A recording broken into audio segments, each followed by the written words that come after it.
Well, it is all finished. I'm going to be giving it to my bonus daughter for Christmas. And so I just thought I'd do a little final tour.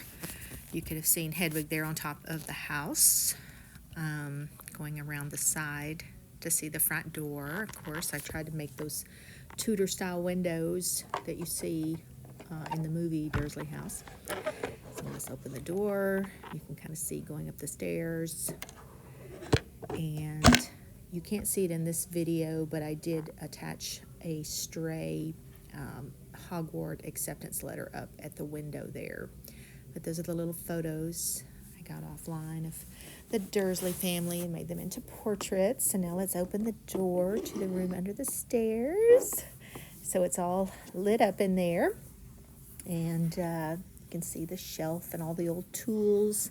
And of course, Harry's trunk with the little quills and his scarf and his acceptance letter and some books and potions and his wand box are in there as well. There's his glasses and his boots.